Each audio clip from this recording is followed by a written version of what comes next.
Cartag delenga este. Urbe latericium evenit marmorem reliquit.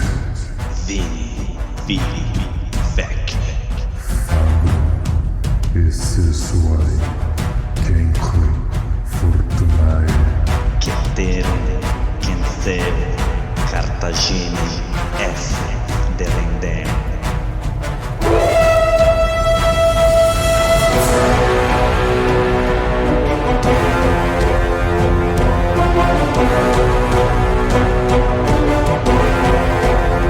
Alô amigos, alô galera, estamos de volta para o 57º episódio do podcast Roma Nua e Crua. Quem vos fala é Bruno Prandi e no backstage ele, o recôndito Douglas de Brito. Eu sou o Douglas, você não é o Douglas. Eu queria começar com um agradecimento super especial antes de saudar a nossa gloriosa tetrarquia. Teve uma pessoa que me ajuda desde o comecinho, desde quando esse podcast era apenas uma simples ideia, alguém que sempre me apoiou nesse projeto, sempre me deu muita força e se desdobra para me ajudar a produzi-lo, a minha amada e queridíssima esposa Maíra Magrini Prandi. Eu te amo, meu amor, muito obrigado por toda a ajuda desde sempre, por me apoiar, e sem você este humilde podcast jamais poderia existir. É o amor! Dado o recado à minha amada esposa, vamos saudar a nossa gloriosa tetrarquia. O salve para a nossa tetrarquia.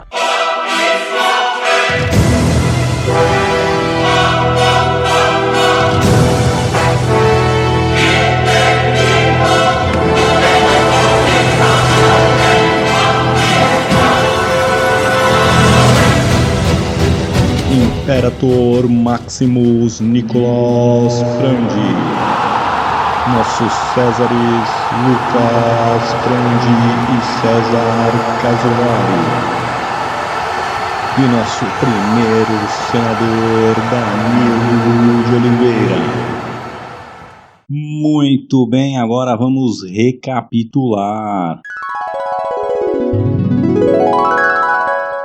É isso aí, pessoal. No episódio passado vimos as 3 guerras servis. A primeira e a segunda, que foram mais limitadas em escopo e ficaram ali somente na ilha da Sicília. Foi baita revoluções, envolveu mais de 50 mil escravos em cada uma delas, porém ficou limitada a ilha da Sicília. A gente então viu a terceira, entramos na terceira e maior das revoltas servis, das guerras servis, que foi a terceira, liderada por Espartaco. Então vimos como começa essa revolta numa escola de gladiadores, com apenas 70 deles, conseguem fugir, vão saqueando os arredores, mais escravos vão se juntando, forma-se então uma força de milhares que foge para o Monte Vesúvio, é perseguida por cerca de 3.000 soldados romanos, mas eles conseguem vencer esse exército. Roma então manda uma segunda força de 4.000 homens, que também é derrotado por esse exército de escravos. O exército cresce vertiginosamente, começa a treinar e funcionar basicamente como um estado mesmo, né? Treinando seus soldados e arrumando funções para mulheres, crianças, e então Roma resolve mandar seus poderosos exércitos consulares, e os 2 cônsules do ano de 72 a.C. vão atrás dos rebeldes, só que Espartaco consegue vencer esses 2 exércitos isoladamente. Depois o que sobra desses 2 se juntam e tentam uma terceira batalha, e Espartaco vence outra vez. E foi aí que paramos no episódio passado.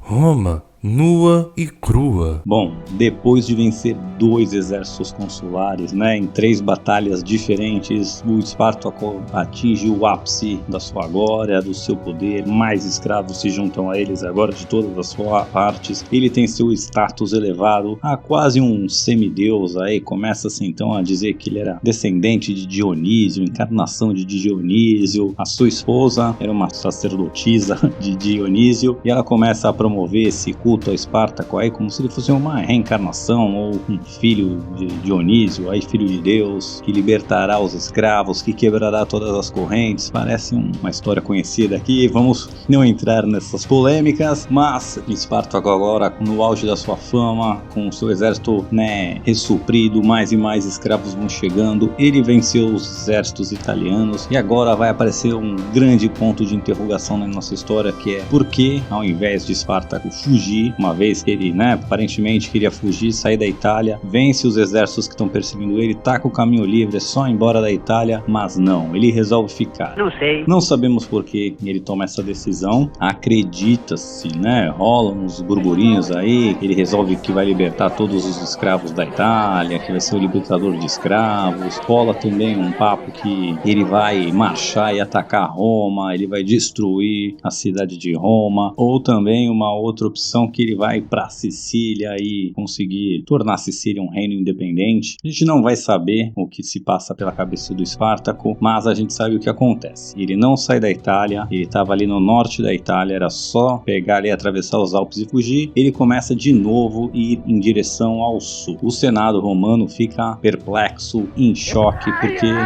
o caminho para Roma também estava livre, né? Os exércitos consulares do ano estão batidos e se Espartaco resolvesse atacar Roma, não ia ter nenhuma força para parar ele no caminho. Reza a lenda de novo que Espartaco pensa em atacar Roma, mas acaba desistindo porque Roma é uma cidade muito bem fortificada, ele não tem nenhum tipo de equipamento de cerco, então ele se dirige ao sul. Enquanto isso, em Roma, né, o desespero pegando, os 2 cônsules do ano estão mortos e agora a solução achada foi ser mandar pretores. Aqui é um pouco confuso as fontes, eu não entendi se a eleição para os pretores rolava em uma data diferente dos cônsules, mas parece que os pretores ainda seriam eleitos, né? E os senados então vão dar umas forças para os pretores poderem desafiar o Espartaco, mas parece que ninguém nem se candidata a pretor, que tá todo mundo fugindo, ninguém quer encarar o Espartaco, tá todo mundo com o orifício na mão, e então o Crasso, nosso Marco Licínio Crasso, vai aparecer na cena, porque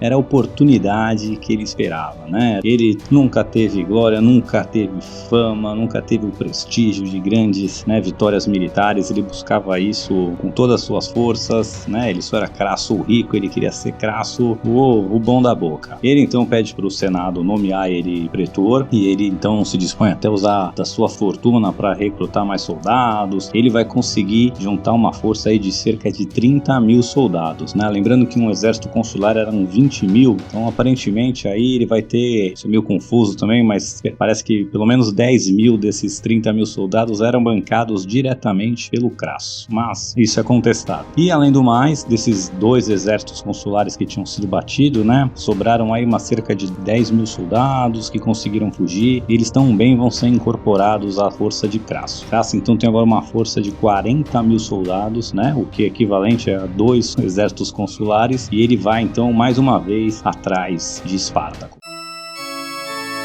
Facciamo snobis ingresso e Bruno Prandi podcast Romano e Crua. Beleza, ele vai seguindo Espartaco, consegue localizar onde ele se encontrava, e ele vai mandar um dos seus tenentes, um tal de Múmio, pegar 10 mil tropas e fechar uma passagem ali do Espartaco, ficar numa posição boa defensiva ali, e o Crasso deu ordens claras. Fica aí, fica seguindo ele, sombreando, mas não ataca. Espera eu chegar pra gente poder pinçar o exército, né, e assim conseguir destruir. Não se sabe porquê, mas o Múmio tem a brilhante ideia de Não, tô numa posição boa aqui, eu vou oferecer batalha, eu vou atacar o Espartaco. Ele estava só com 10 mil homens, a força de Espartaco aí só de guerreiros, né? Depois dessas batalhas com os cônsules, chegaram mais novos recrutos. Parece que ele estava com uma força aí de 70 mil homens e não tem quase dificuldade nenhuma em bater essa força do Múmio aí, que tem que bater em retirada. Eles oferecem batalha, tomam um belo pau, tem que voltar com o rabinho entre as pernas direto lá pros braços do Marco Licínio Crasso. O Crasso, sabendo do que aconteceu, fica muito furioso. Você parece burro! Ei, mas é burro! Nunca vi uma pessoa burra desse jeito, cara! Nunca vi! Primeiro que não era pra ele ter feito isso, e segundo, o cara ainda quis dominar a glória dele, né, não cumpriu as ordens, e pior, fugiram do campo de batalha, né, tomaram pau ali e fugiram com medinho. O Crasso, né, a gente já vem falando aqui, abordando eles alguns episódios, abordou no episódio bônus também, muito legal, quem puder dar uma conferida lá, mas, né, ele era o cara super rico e ele não era um cara super carismático, ele até então não tinha nenhuma vitória, que ele era o comandante geral pra ter aquele prestígio que só os grandes líderes militares tinham, e como ele não tinha esse carisma, esse prestígio todo, onde, né, a gente vai ver outros, até o próprio Pompeu aí, o Espartaco que tá na luta, esses dois, né, Júlio César, Cipião, Aníbal, podemos citar outros, né, ou até mesmo Napoleão, Von Rommel, uma série aí de super generais que a gente sabia que só a presença deles no campo de batalha, né, já era o suficiente para instigar os soldados, para dar aquela moral, para ter confiança, que, né, pô, eu tô lutando com o cara aqui, tô tranquilo, ele vai fazer as coisas certas. Porém, o Crasso não era esse cara, né, e se você não inspira por amor, ele inspirava pela dor, né, então ele era um líder muito disciplinador, muito severo, muito até cruel, pode-se dizer assim, e quando essas 10 mil tropas voltam aí, e ele sabe que não só desobedeceram, mas como fugiram do campo de batalha, ele vai pegar uma coorte, né, que é a unidade ali de 500 soldados, a primeira que fugiu do campo de batalha, e ele vai então trazer uma tradição romana, não bem uma tradição, mas uma ferramenta aí do exército romano, que já se não usava há muito tempo e foi muito poucas vezes usada. Essa é a primeira vez que a gente vai estar isso aqui no podcast, mas ele ordena que essa coorte sofra dizimação, seja dizimada, tá? E como é que era essa punição de dizimação? Essa punição era aplicada, né, às vezes por causa de falta de disciplina, por fugir de combate, como aconteceu, né, mas não era algo muito normal. E como é que você fazia? Você pegava essa unidade, às vezes era uma legião inteira, às vezes era um exército inteiro, às vezes era uma coorte aí, como é o caso, a coorte tinha 500 soldados, então todos esses soldados iam tirar como se fosse um jogo do palitinho, pegava ali 10 pedaços de palha e a cada 10 soldados iam tirando. Quem ficasse com o menor pedaço ia ser morto pelos outros 9. Então isso que era dizimação, né? A dizimar quer dizer tirar a 10ª parte. Então de todo essa coorte aí 50 vão ser dizimados pelos outros 490, né? Em grupos de 10. E às vezes você tinha que apedrejar e matar na paulada seu irmão, seu primo, seu amigo de infância. Então era algo muito, muito bizarro. Então aí ele pega essa coorte que começou a fuga e manda eles se dizimarem, né, na frente do resto do exército para servir de exemplo. Então depois desse show de horrores aí, o exército então entende que com Crasso o buraco é mais embaixo, que não adianta ficar com medinho do Espartaco não, que tem que fugir, melhor encarar o Espartaco de frente do que ter que ou morrer a paulada pelos seus amigos ou ter que matar os amigos a paulada, né? E depois de dizimar parte do seu exército aí, parece que eles entendem o recado e continua a perseguição à espada. Quem é este podcaster? É o Bruno Brandi! Bruno Prandi. Espartaco continuou indo para o sul e ele vai lá para a cidade de Rhegion, que, como eu vou para vocês visualizarem aí, seria, pensa na bota da Itália ali, seria como se fosse o dedão ali, sabe? Bem, parece que tá chutando a ilha da Sicília ali, é uma cidade ali bem no que seria o dedão ali da bota da Itália. Porém ali, como é um pedaço estreito, né? O que o Crasso vai chegar ali e vai tentar lacrar já o Espartaco e seu exército naquele espacinho, né? Ele vai começar a construir defesas, a construir muro e prender o Espartaco e seu exército naquela pequena região. O Espartaco foi para lá porque ele queria, na verdade, aparentemente, né, embarcar para Sicília. Então ele queria pegar esse seu exército e ir para Sicília. Aí a gente não sabe exatamente o que ele queria, mas parece que ele queria instigar a revolta lá, né? As duas outras revoltas servis aconteceram na Sicília. A Sicília tinha uma proporção de escravos muito maior do que apenas Península Itálica, né, do que a Bota, que a Península Itálica sempre foi os povos itálicos, aliados romanos, então lógico, tinha escravos que trabalhavam lá, mas a Sicília foi tomada dos cartagineses e dos gregos e sempre teve um aspecto de colônia. Isso quer dizer o quê? O pessoal que tinha as grandes propriedades lá, grandes fazendas, eles não estavam lá, eram romanos ou itálicos e basicamente quem tocava a ilha na sua maior parte era, né? Então, assim, isso é um cálculo da minha cabeça, besta, mas só para ter uma ideia, então, se na Itália, ali na península, tinham 2 escravos para cada 10 cidadãos romano ou itálico, na Sicília ia ser 6-4, 6 escravos para cada 4 cidadãos, ia ser alguma coisa assim. Dizia eu que a aritmética... Então parece que a ideia era o Espartaco ir para lá, colocar esses escravos em revolta, né? Que lógico que eles vão querer se juntar, mas ele tinha que chegar lá e atravessar o mar, né? O que apresentava uma dificuldade. E como ele não tinha marinha, o Espartaco então resolve fazer um acordo com piratas, né? Ele então paga uns piratas lá. Ó, vocês transportam eu e minha galera aqui lá pra Sicília. Os piratas... Não, lógico, vai custar, sei lá, custar X aí pra vocês, né? Paga adiantado e tal dia a gente vem aí buscar vocês. Só que, olha só, pessoal, choquem-se, os piratas não cumpriram com sua palavra. Eles pegaram o dinheiro e simplesmente foram embora. Aparentemente, o Crasso ficou sabendo disso e ou subornou também os piratas ou os ameaçou, fez algo suficiente para fazer os piratas boicotarem o negócio, ou os piratas só pegaram o dinheiro e foram embora, porque já tá bom, já recebeu, é o que conta.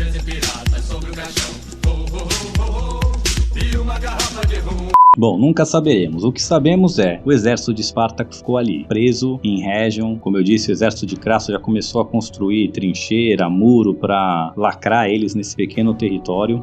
O Espartaco tenta impedir, né, que o exército construa essas forças defensivas e ataca os romanos enquanto eles estão construindo. Tenta concentrar suas forças em uns pontos mais fracos. Só que atacar romano em ponto fortificado dificilmente é uma boa ideia. O Espartaco não consegue impedir essas construções, né? E ainda perde cerca de 6.000 soldados ainda. Parecia que ia dar ruim para Espartaco, mas uma provisão divina o ajuda. E uma nevasca, então, uma grande nevasca, aí começa um dia, vem neve pra caramba, não dava pra ver nada. E o Espartaco, então, aproveita isso como uma chance, reúne aí boa parte do seu exército, concentra num ponto só ali, onde as defesas eram mais frágeis romanas, e com confusão, nevasca, não dá pra ver direito, eles conseguem então, né, até usar a neve pra preencher ali a trincheira que os romanos cavaram, fica mais fácil de passar, e com a ajuda da nevasca ele consegue então furar um ponto ali e escapar com cerca de 50.000 soldados, mas cerca de 20.000 soldados ainda ficaram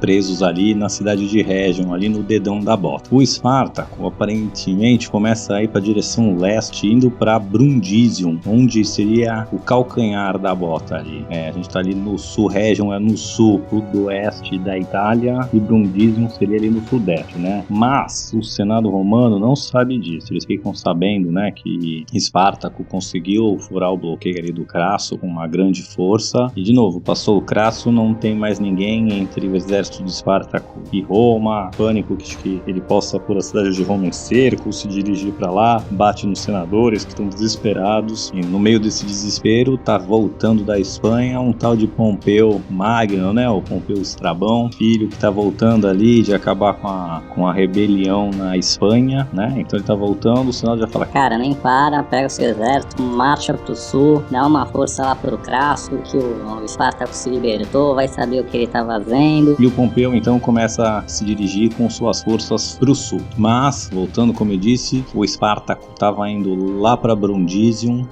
e com o passar do tempo o Senado fica sabendo disso, consegue mandar uma força que estava ali perto, e o Espartaco então fica sabendo que chegou uma força em Brundisium e desiste de tomar essa cidade, resolve ir de novo pra Capua, que foi lá onde começou a rebelião. Bom, antes de a gente continuar aí com o Espartaco, vamos dar uma olhada naqueles 20.000 que sobraram do exército dele lá, ainda encurralados pela força do Crasso.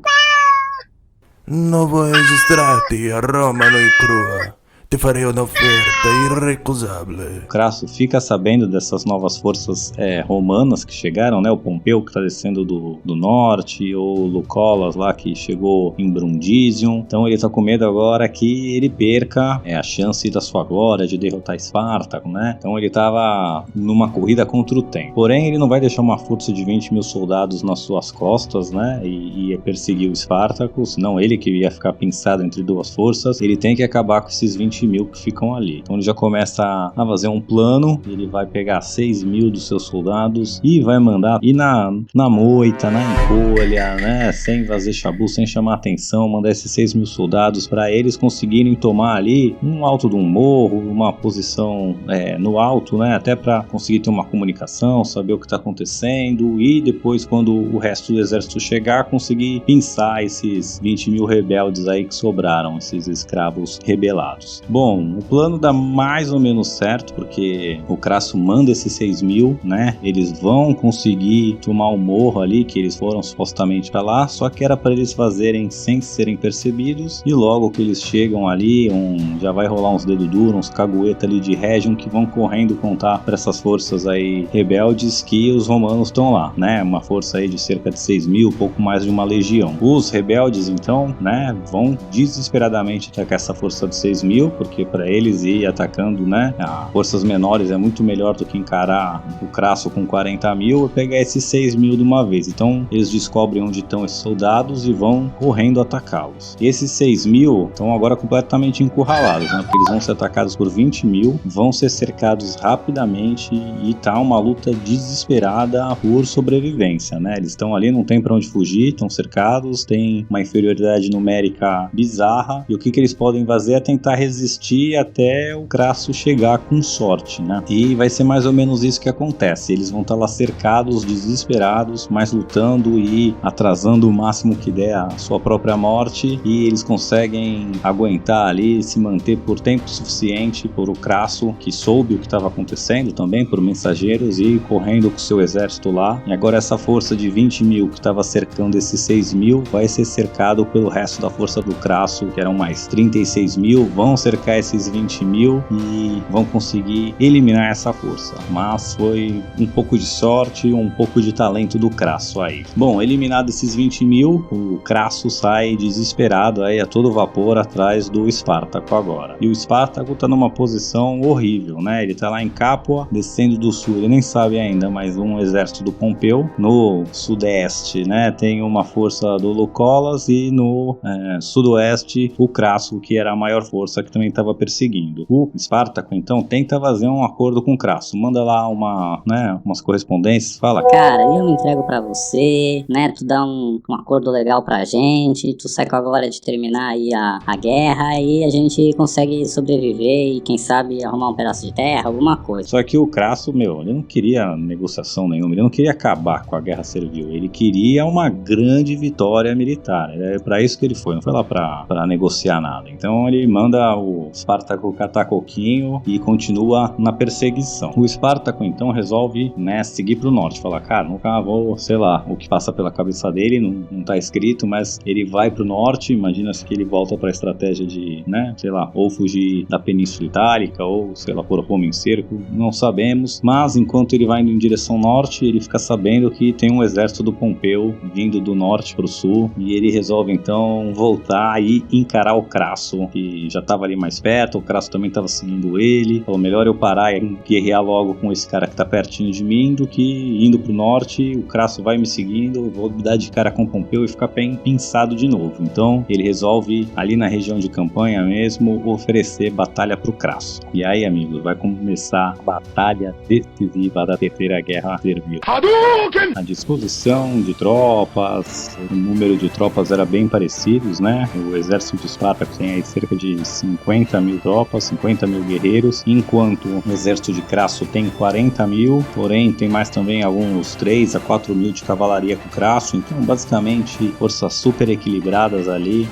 O campo de batalha vai ser um campo tradicional, meio plano, não vai ser nenhuma super estratégia por terreno assim, vai ser se vê no campo, as duas forças frente a frente, e vai começar o pau. O Espartaco, antes de começar a batalha, vai sacrificar o seu cavalo cavalo na frente do seu exército, né? 2 motivos. Primeiro é um sacrifício a Dionísio, essa coisa meio religiosa, e o outro era uma questão de mensagem, né? Que não é pra ter fuga. Ele mata o cavalo e fala, né? Se eu sair vitorioso, eu vou poder escolher entre muitos dos romanos, os cavalos tomados dos romanos. Ou se eu perder, eu não vou ter necessidade de ter um cavalo. Eu só saio daqui ou vitorioso ou morto. E assim vai começar a batalha. E a batalha começa extremamente feroz, com as duas forças, né, dando tudo de si. As forças do Crasso sabia que fizer besteira corre o risco de ser dizimado, então tem que lutar com toda a força. E na questão do Espartaco e dos escravos era o vida ou morte. O Espartaco vai ter uma estratégia meio a lá Alexandre o Grande. O Alexandre o Grande sempre ia direto para a cabeça do exército na maioria das suas batalhas, né? Tem até a batalha de que ele luta aí, 50 mil gregos contra mais de 300 mil persas, e ele não enrola, não faz nada, vai direto atacar o rei persa, que vendo-se em perigo se põe a fugir, e o resto do exército foge quando vê o rei fugindo, né? Então era mais ou menos essa estratégia do Espartaco. Vou atacar direto esse chato desse Crasso, e se eu conseguir vencer, o resto das forças romanas vão perder a coesão, né? E ele vai com tudo, vai sedento,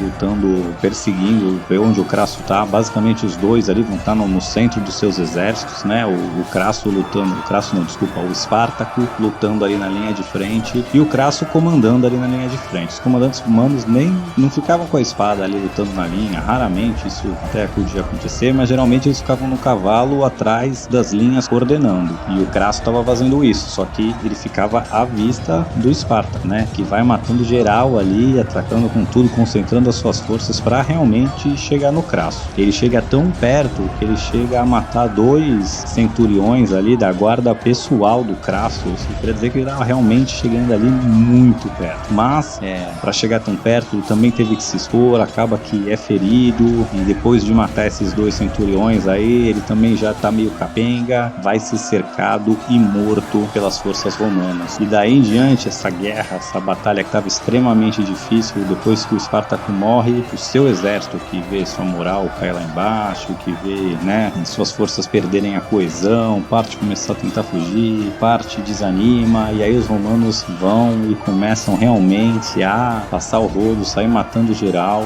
Dessa força aí de cerca de 50 mil, 5 mil ainda vão conseguir fugir do campo de batalha e bater em retirada, mas o resto todo vai ser ou capturado ou morto. E dos capturados, o Crasso então resolve dar uma lição, né, para todos os outros escravos e mandar uma mensagem irrefutável. Ele manda crucificar 6 mil soldados ao longo da Via Ápia, que é a rua ali, a estrada que ligava a Roma, a região de campanha ali, a cidade de Capua. Então, ao longo desse caminho aí, vão ficar 6 mil soldados crucificados. Para quem já viu Game of Thrones, quando uma das cidades lá faz isso com os escravos, crucifica todo mundo, não foi ideia original do cara não, hein? Então, copiando história romana aqui. Então, o Crasso fez isso, e não só crucificou até as pessoas morrerem, como ordenou que ninguém retirasse os corpos dali. Então os corpos vão se decompor, vão se transformar em esqueleto ali, crucificados, e vai servir de aviso, e ficou por anos aqueles corpos lá. E aí o Crasso realmente consegue a sua tão desejada vitória militar. Ele bate o exército servil, que já tinha, né, matado não, mas já tinha derrotado 2 exércitos consulares, já tinha vencido 2 cônsules no campo de batalha, e agora o Crasso, como pretor, conseguiu por fim essa rebelião, e a glória é toda sua, ou melhor, quase toda sua. Porque lembra daqueles 5 mil que conseguiram fugir? Então, esses 5 mil vão pro norte, já estão todo capenga, sem né, provisões, sem comida, cansados, derrotados, feridos, e eles fugindo vão bater de cara com Pompeu e seu exército, que vinha descendo lá do norte. E o exército de Pompeu não deu nem trabalho, né? Já pegar 5 mil mulambento e termina de exterminar essa força, mas Pompeu manda uma carta lá pro Senado dizendo: olha, na verdade, eu acabei com a rebelião servil, eu acabei com a guerra servil, porque o Crasso, beleza, matou a maior parte dos caras, mas sobrou 5 mil. Quem matou, quem acabou de verdade fui eu. Então, eu acabei com a guerra servil. E o Crasso vai ter que dividir as honras dessa vitória militar com o Pompeu, que fez tão pouco, enquanto o Crasso fez tanto, mas, basicamente, os dois vão ganhar as mesmas honrarias por terem acabado com a guerra. Mamma mia! È Bruno! no podcast Roma Nua e Crua. Bom, por hoje é só, pessoal. Semana que vem veremos o que acontece aí, o que os dois fazem depois de vencer a guerra. Vão cobrar a sua recompensa, já digo assim. E também veremos na semana que vem por que Pompeu se chama Pompeu Magno, né? Ele já tem esse apelido de Pompeu Magno, mas ele vai realmente fazer por merecer esse nome e veremos o que ele faz no episódio seguinte. Então, muito bem, pessoal, por hoje é só e até! Alô amigos, alô galera, só lembrando que ainda tá muito fácil de participar do nosso seleto grupo de apoiadores carinhosamente apelidados de Tetrarquia. Você que gostaria de contribuir com este humilde podcast, por favor entre no link que está na descrição para visitar a nossa página do Padrim. Lá contém todas as informações necessárias e você poderá deixar seu nome registrado para sempre na história da educação brasileira. Vem!